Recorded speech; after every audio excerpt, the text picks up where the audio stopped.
Good morning everyone. DElEd चतुर्थ semester के सभी प्रशिक्षुओं का एक बार पुनः इस ऑनलाइन क्लासेस में स्वागत है और हम उम्मीद करते हैं कि आप लोग घर पर होंगे, सुरक्षित होंगे और ऑनलाइन क्लासेस या आपके पास जो भी स्टडी मटेरियल है घर पर रह करके उसका अध्ययन आप लोग कर रहे होंगे, अपने समय का सदुपयोग कर रहे होंगे। इसके पहले जो हम लोगों ने टॉपिक पढ़ा था जातिवाद के कारण और अनुसूचित जाति आयोग के बारे में, उसमें कुछ महत्वपूर्ण क्वेश्चन जो बन सकते हैं उसके बारे में हमने बताया भी था। आज जो हम लोगों का टॉपिक है वो है गुट निरपेक्षता की नीति के बारे में पढ़ना है हम लोगों को। तो जैसा कि हम लोग जानते हैं किसी भी लोकतांत्रिक देश में उसकी अपनी एक नीति होती है कि किस नीति पर चल करके वह देश अपने आप को आगे बढ़ा सकता है या विश्व में अपने स्थान को स्थापित कर सकता है। तो भारत की भी एक नीति रही जिसको जो है गुट निरपेक्षता की नीति कहा गया। इसके बारे में हम लोग देखते हैं। तो भारत की जो विदेश नीति थी गुट निरपेक्षता की पर आधारित नीति कहलाती है। स्वतंत्रता प्राप्ति के बाद भारत के द्वारा यह निश्चित किया गया कि भारत दोनों विरोधी गुटों में से किसी में भी शामिल न होते हुए विश्व के सभी देशों के साथ मित्रतापूर्ण संबंध स्थापित करने का प्रयास करेगा। इस दृष्टि से भारत के द्वारा अंतर्राष्ट्रीय क्षेत्र में गुट निरपेक्षता की विदेश नीति का पालन किया जाएगा। जो आप जानते होंगे प्रथम विश्व युद्ध या द्वितीय विश्व युद्ध के समय पूरा विश्व जो है दो ध्रुवों में बंट गया, एक मित्र देश एक विरोधी देश। तो भारत ने यह नीति उस समय अपनाई थी कि हम जो है किसी देश के पक्ष में नहीं रहेंगे, हमारी एक स्वतंत्र अपनी नीति होगी, न तो हम विरोधियों के साथ रहेंगे न मित्र देशों के साथ। तो इसने जो है एक नई तरह की नीति का पालन किया था जिसको गुट निरपेक्षता की नीति कहा गया। अगर देखें तो गुट निरपेक्षता जो भारत की एक विदेश नीति का एक प्रमुख हिस्सा था। गुट निरपेक्षता का अर्थ अंतर्राष्ट्रीय राजनीति में दोनों ही गुटों से अलग रहते हुए विश्व शांति, सत्य और न्याय का समर्थन करना था। पंडित जवाहरलाल नेहरू जो कि भारत के प्रथम प्रधानमंत्री, इनके शब्दों में यह कहा गया कि गुट निरपेक्षता शांति और लड़ाई से बचाव का एक मार्ग है। इसका उद्देश्य सैनिक गुटबंदियों से दूर रहना है। यह एक निषेधात्मक नीति नहीं है वरन एक सकारात्मक, निश्चित और एक निरंतर विकासशील नीति है। ये पंडित जवाहरलाल नेहरू जी के शब्द थे। स्वतंत्रता प्राप्ति के बाद ही भारत के द्वारा यह निश्चित कर लिया गया कि भारत इन दोनों विरोधी गुटों में से किसी में भी शामिल न होते हुए विश्व के सभी देशों के साथ मित्रतापूर्ण संबंध स्थापित करने का प्रयास करेगा और इस दृष्टि से भारत के द्वारा अंतर्राष्ट्रीय क्षेत्र में असंलग्नता या गुट निरपेक्षता की विदेश नीति का पालन किया जाएगा। वास्तव में भारत के द्वारा असंलग्नता की विदेश नीति को अपनाने के कुछ विशेष कारण भी थे। पहला कारण यह था कि यदि भारत किसी गुट की सदस्यता को स्वीकार कर लेता तो अंतर्राष्ट्रीय क्षेत्र में उसकी स्वतंत्रता समाप्त हो जाती। वह विश्व की राजनीति में स्वतंत्र रूप से भाग नहीं ले सकता। और दूसरा एक प्रमुख कारण यह था कि अपनी ही विदेश नीति तय करनी पड़ती। अतः अपने सम्मान को बनाए रखने के लिए असंलग्नता या अलग रहने की नीति ही श्रेयस्कर थी। सैकड़ों वर्षों के साम्राज्यवादी शोषण के मुक्ति के बाद भारत के सामने जो है सबसे अधिक महत्वपूर्ण प्रश्न आर्थिक पुनर्निर्माण का था और आर्थिक पुनर्निर्माण का यह कार्य जो है विश्व शांति के वातावरण में ही संभव था। इस प्रकार राष्ट्रीय हितों और विश्व शांति के लक्ष्य को प्राप्त करने के लिए गुट निरपेक्षता की विदेश नीति को जो है अपनाया गया। जैसा कि यहाँ पर स्पष्ट है कि जो तत्कालीन माहौल था या तो मित्र देश या विरोधी देशों के साथ होना मतलब माना गया। लेकिन भारत ने वहाँ पे अपनी एक अलग नीति, अपनी एक अलग पहचान बनाई। उसने कहा कि हम जो है किसी देश के साथ नहीं जा सकते, चाहे वो मित्र हो चाहे विरोधी देश हो, हम अपना एक अलग जो है नीति अपनाएंगे, जो कि एक अच्छी नीति थी। पंडित जवाहरलाल नेहरू जी का एक दूरदर्शी कदम था यह। और इसके बाद अगर हम देखें कि गुटनिरपेक्षता के प्रमुख लक्षण या विशेषताएं क्या हैं, तो इसमें कुछ महत्वपूर्ण है विशेषताएं। पहला कि शक्ति गुटों से पृथक रहना और महाशक्तियों के साथ किसी प्रकार का सैनिक समझौता न करना। मतलब जो ताकतवर देश थे उनका जो गुट था, भारत ने कहा कि हम जो है उससे अलग रहेंगे और किसी प्रकार का सैन्य समझौता नहीं करेंगे। दूसरा, इस विदेश नीति का महत्वपूर्ण विशेषता यह थी कि स्वतंत्र विदेश नीति का निर्धारण करना। भारत ने कहा कि हमारी अपनी स्वतंत्र विदेश नीति होगी, किसी भी देश के कहने पर हम कोई कार्य नहीं करेंगे, हमारा जो है स्वतंत्र निर्णय होगा। तीसरा, इसकी एक महत्वपूर्ण विशेषता यह थी कि शांति एवं सद्भावना की नीति का विस्तार करना। और चौथा, साम्राज्यवादी, उपनिवेशवादी शोषण एवं आधिपत्य का विरोध करना। यह भी भारत की एक प्रमुख गुटनिरपेक्ष नीति रही।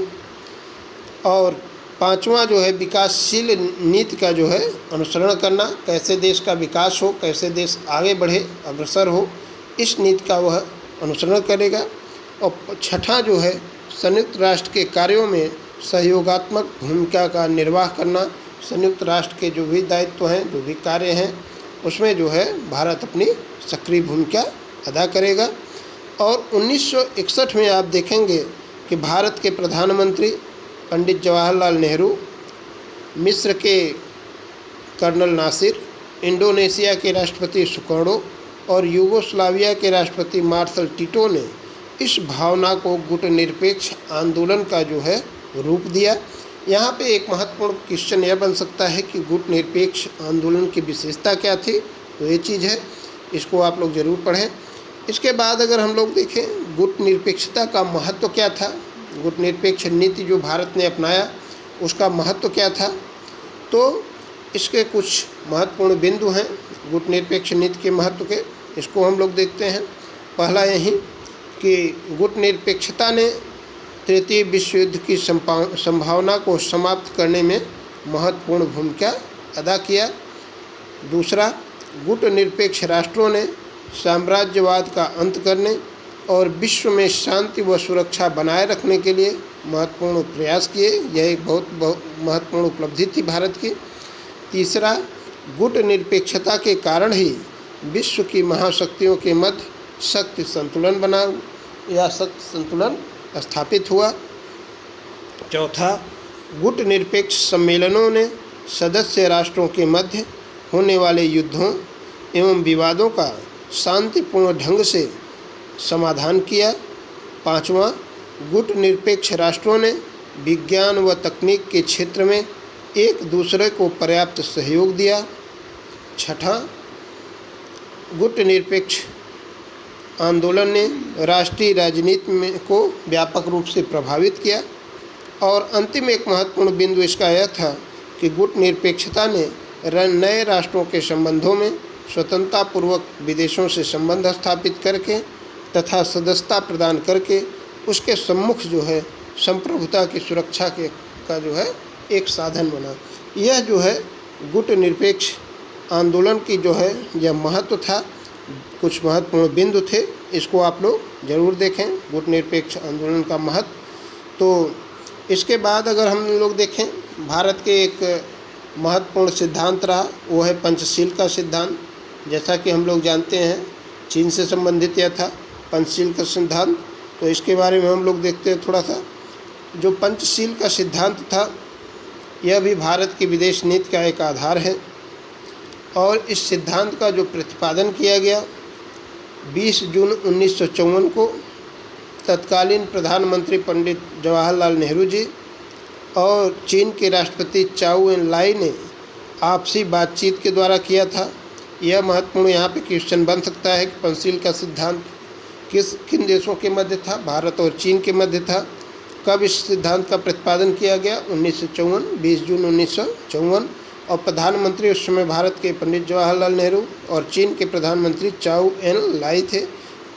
इनसे आपसी बातचीत के द्वारा इसका प्रतिपादन किया गया। उस समय दोनों ही देशों ने पंचशील सिद्धांतों का पालन करने का वचन दिया था और पंचशील सिद्धांत में जो 5 सिद्धांत हैं जिसके आधार पर इसका नाम पंचशील सिद्धांत पड़ा, वे निम्न हैं। पहला यही कि प्रत्येक राज्य द्वारा एक दूसरे राज्य की प्रादेशिक अखंडता और सर्वोच्च सत्ता का सम्मान किया जाएगा। दूसरा कि एक दूसरे देश पर आक्रमण नहीं किया जाएगा। तीसरा, एक दूसरे के आंतरिक मामले में हस्तक्षेप नहीं किया जाएगा। चौथा, इसका पंचशील सिद्धांत जो था कि एक दूसरे के साथ समानता, पारस्परिक लाभ के सिद्धांतों के आधार पर संबंध स्थापित किया जाएगा। और पांचवा जो है, शांतिमय सह अस्तित्व के सिद्धांत को स्वीकार किया जाएगा। बहुत ही महत्वपूर्ण सिद्धांत था तत्कालीन समय में, जो कि भारत और चीन के मध्य था, जो हमें लगता है कि वो सफल नहीं रहा। आज भी आप देख रहे हैं चीन के द्वारा अनेकों प्रकार के जो है प्रादेशिक अखंडता के जो इसमें एक सिद्धांत था उसका उल्लंघन हो रहा है और आंतरिक मामले में बार बार चीन द्वारा हस्तक्षेप किया जाता है। तो यह जो है उस समय का प्रमुख सिद्धांत था। इसको ज़रूर आप लोग याद रखें। जो पंचशील सिद्धांत में 5 सिद्धांत हैं, किन किन देशों के मध्य हुआ, कब हुआ, ये चीज़ ज़रूर आप याद रखें। इसके बाद अगर इस पंचशील सिद्धांत में देखें तो भारत और चीन के साथ अन्य राष्ट्रों ने भी जो ये समझौता हुआ पंचशील सिद्धांत का, उसका समर्थन किया। संयुक्त राष्ट्र संघ यूएनओ ने भी इस सिद्धांत को स्वीकार किया। यद्यपि पंचशील के सिद्धांत की घोषणा सर्वप्रथम भारत और चीन के बीच हुई थी, किंतु फिर भी चीन ने पंचशील के समझौते और सिद्धांतों का पालन नहीं किया और 1962 ईस्वी में भारत पर आक्रमण कर दिया। भले ही उस समय चीन ने इस सिद्धांत के महत्व को नहीं समझा, किंतु आज जब विश्व में परमाणु युद्ध का खतरा मंडरा रहा है, यह सिद्धांत अत्यंत महत्वपूर्ण हो जाता है। आवश्यकता इस बात की है कि संपूर्ण विश्व में शांति कायम रखने के लिए, जिससे विश्व को तीसरे युद्ध की विभीषिका का सामना न करना पड़े, इसके लिए प्रत्येक राष्ट्र को पंचशील के सिद्धांत के मर्म को अर्थात शांतिपूर्ण सहअस्तित्व का पालन करना चाहिए।